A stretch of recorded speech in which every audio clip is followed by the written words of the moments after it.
Hello, and welcome to Contemporary Cannabis with Davina and Dr. Swathi, brought to you by the Wrazel Cannabis Broadcasting Network. Today we are so excited to be here to talk about the history of cannabis and really hit on some of those high points. But first, a message from our sponsors.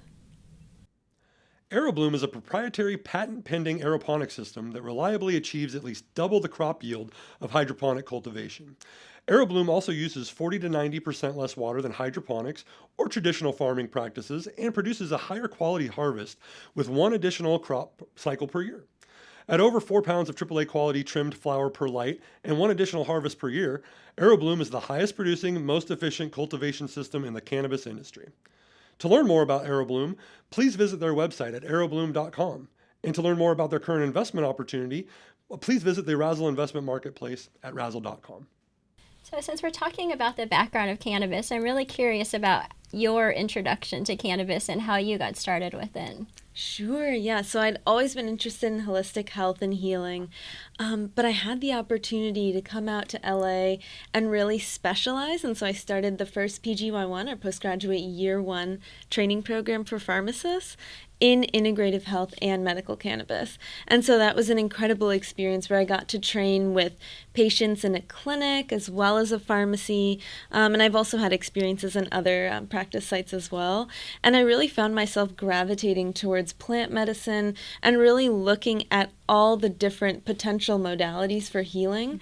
And also just from the chemistry perspective, cannabis is so fascinating when it comes to like how it works in the body with that pathophysiology and everything. So it really just drew me in, the combination of how fascinating it is as a plant and just how much therapeutic potential there really is. Right. Mm-hmm. Yeah, that's amazing. What about you?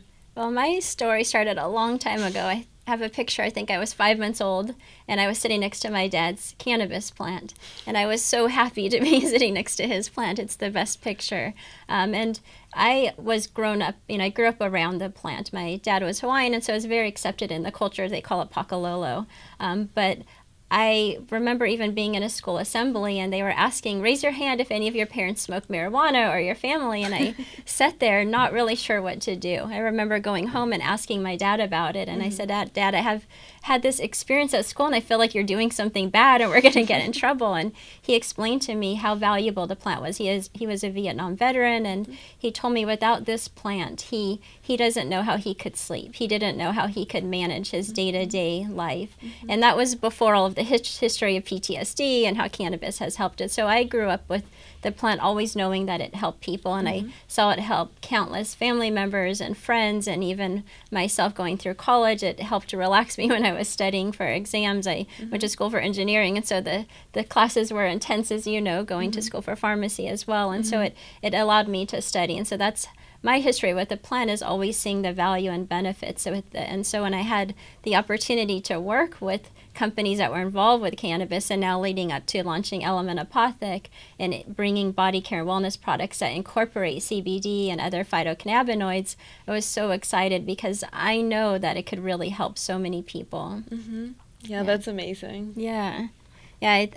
It's just great that we're able to talk about it today and share this information. And there really is so much history that we can talk about the plants. I'm curious what your understanding and some of your knowledge in terms of how cannabis has been used historically for medicine over the years. Yeah, so I think that's one of the most interesting things when it comes to cannabis, is that a lot of people think it just kind of popped out of left field, but actually it's something that's been used since like 2000 BC in China, I think was the first recorded use.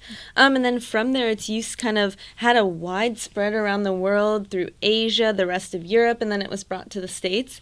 But what happened was, though, there were so many immigrants at that time, too, that it just got associated with the immigration and therefore was unnecessarily criminalized for so many years. So there was the Marijuana Tax Act of 1937, and that's what really just made it illegal. And so that stopped so much opportunity for research and then for actual use, and like really just making it that Schedule I substance by the DEA, meaning that it doesn't have any therapeutic value at all, put in the same category with all the other illicit substances you would think of. And I mean, funny enough, so many of those are now being researched, Right. potentially formulated into medications or products, and yeah, it's pretty amazing. But so it's had a really long history, and then it was just recently discovered, too, in the 1960s by Raphael Mechoulam, very, very famous scientist. He's based in Israel. He and his team, they discovered the endocannabinoid system. They also are known for discovering CBD, which we'll have a whole episode about next, Yes. as well as THC and some of the other cannabinoids, too. And then anandamide was also discovered so recently, anandamide being one of the endocannabinoids, one of the cannabinoids that's actually synthesized in your body on demand. So very, very interesting that actually the phytocannabinoids, CBD and THC, so phyto meaning from a plant, that those were discovered even before the ones that are endogenously in our body. Right today. Yeah, the history of the plant is incredible, and it really is so unfortunate that it was prohibited, and because of government and political reasons and people utilizing their own agendas for industry and paper and oil and then obviously for promoting racism and immigration. So it's so great that we have passed that and moving past it. And I think it's interesting because the term marijuana also, when you talk about history, actually doesn't have any, it's really a negative term that was used to talk about the immigrants and how they use the plant. And so when people nowadays say marijuana, I always turn to them and say, no, it's cannabis and it's not marijuana anymore. Definitely. And also when I've read articles and I was looking into the history of the history of cannabis itself, and I was looking for the name, so many other cultures have named it different things that kind of sound like marijuana, like marinhua. I think that's how you pronounce it in Chinese. So it's very similar, but also we don't really know the background of it. Yeah, or they just used what they thought it was called in other places. Yeah. But yeah, it's really fascinating. Like I said, in Hawaii, they called it pakalolo, which is means like a plant that makes you go crazy, which is kind of funny. And another interesting fact, and even though it was made illegal here, is that they actually used it in the military. There's a well-known documentary on YouTube you could find called Hemp for Victory, and all of the flags and ropes and things that were on the boat were actually made out of hemp. And so it's interesting that now we're able to start utilizing the fibers even and start producing materials, and think of how far we would be with utilizing the plant if that never had happened. Definitely. And that's so recent, too. That's the Farm Bill of 2018 that she's referring to. Until then, we couldn't use industrial hemp the way that it's been used now. And so it's really amazing to see so many companies just enter the market since that bill was passed. And now all these possibilities that we can see for hemp with what you described, and also in like products that can have medicinal value. Yeah, and so talking about the history of it, there's a lot of terminology that's involved with the plant that I think a lot of people don't completely understand. So I'd love to hear your take on that and being able to explain that a little bit more. Yeah, definitely. I mean, it's so complex, too, because so many different companies are using so many different words.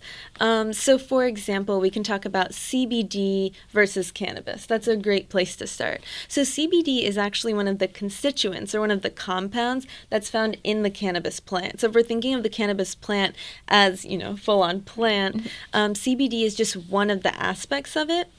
And that's something that I hear sometimes, that people are using CBD and cannabis interchangeably. Right. So I think that's probably a good place to start. Yeah, I think people, even there's CBD and then THC, or people just call it cannabis or hemp, and there's so much confusion around that. And so, like you said, CBD is just one of the components of the plant, THC as well, and other cannabinoids.